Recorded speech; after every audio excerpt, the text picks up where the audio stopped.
Richard Allen, the man accused of being the Delphi murderer. We've been watching this case as it's led up to trial. Obviously, the trial has finally gone through and a verdict has been rendered guilty.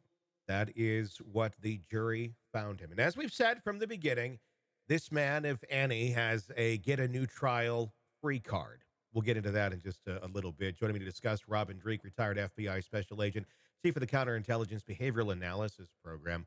I'm just going to throw it over to you. What was your reaction to this verdict when it came down just last week? I had so many emotions at the same time, Tony. It's this is one of those cases going to be with me, and I know a lot of people the rest of my life. I think Mm-hmm. it disbelief was my first one because I still haven't changed my thought patterns. I've done a lot of reflection. It's like my first reaction was I must have a blind spot. Mm-hmm. I must not see something that other people have seen. I'm wrong. I mean, it was really self reflective and blaming myself for not seeing something that the jury saw. Mm-hmm. And then I'm going through my range of emotions. I even reached out to you, as you know. I apologize. I must have been way off of what I was saying. And But I'm then like, you're great. We all agree.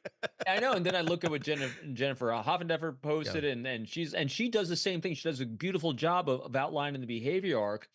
And I just keep going to data. I just don't see the pattern of his life that fits what he's accused of. And then I go, then I'm in right after it's my fault. I go immediately to the families. I'm like, gosh dang, I really hope they feel satisfied with the verdict Mhm. because I still am just always about the victims in this thing. And the only victims left now are Richard Allen's family and the girl's parents and families. And I hope that they have satisfaction with this.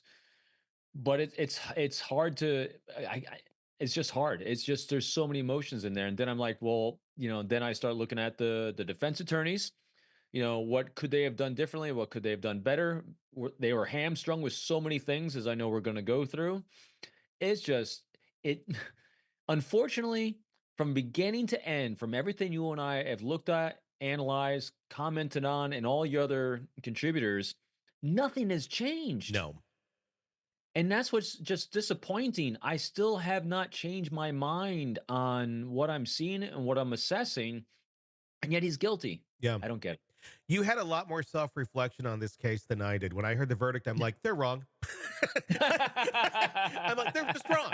They are just wrong. I was like, what did I get wrong here? I didn't get anything wrong. You didn't get anything wrong here.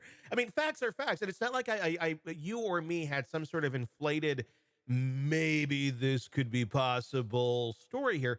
It's just based on facts and Data. based on the data that is there. These are non-refutable things. The jury did not hear so many pieces of this case. Just Yeah. as you said, is there something I didn't see? It's the other way, I think, Robin. It's what the jury didn't see. We Yeah. we saw everything. In the mind of the jury, we saw too much. In the minds of the prosecution, we saw too much. They tried to tamper down anything they possibly can, and they played whack-a-mole to such an extreme on this case that it was spooky. It almost Yeah. really makes you question, how is this part of our American justice system? How is one person or very few people allowed to have so much power over a case like this? You really hit it right there too. That's the most disturbing thing about this case to me is how can this happen that Mhm. there's still so many. I mean, I get that, even with the Koberger case or any of these other cases, there's a lot of gaps in data,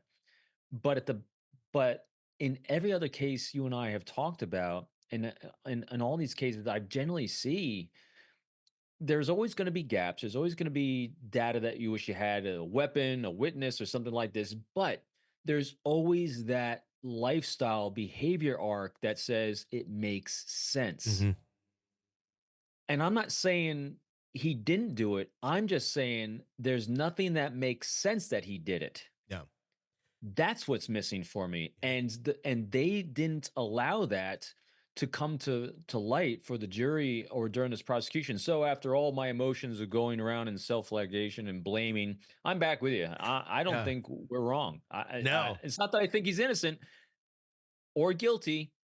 because I want more data, Yeah. and I'm not seeing it. And until I do, I don't think he's guilty. There I you go. don't think that anyone could render a verdict in a fair manner based on what was presented to the jury. And again, I agree. I can't say he's guilty or innocent, but I certainly can't say he's guilty based on an unspent bullet that was in an area where people are hiking all the time. It is a hunting area.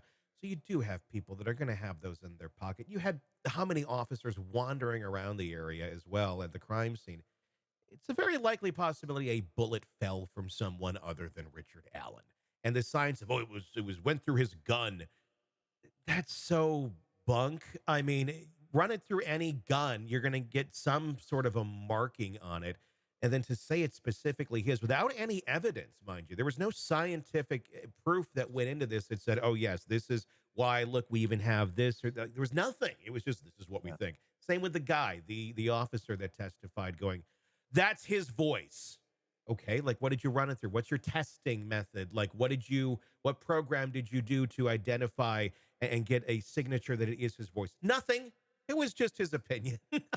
It was truly shocking that you can have a judge just say, no, we're not going to let you plead all of these different, very possible, likely theories that even the investigators investigated or stopped investigating for no real great reasons, and not allow that in for your own defense.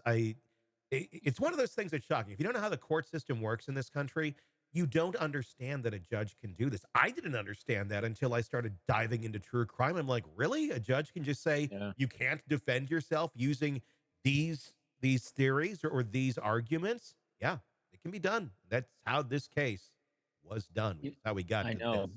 And just all these, and just a handful of the other potential people they were looking at or could have looked at, their behavior arcs fit closer than his. Oh, completely. Even if there's like only one or two data points on them, that's one or two more than we that came to light for Richard Allen. It just Yeah.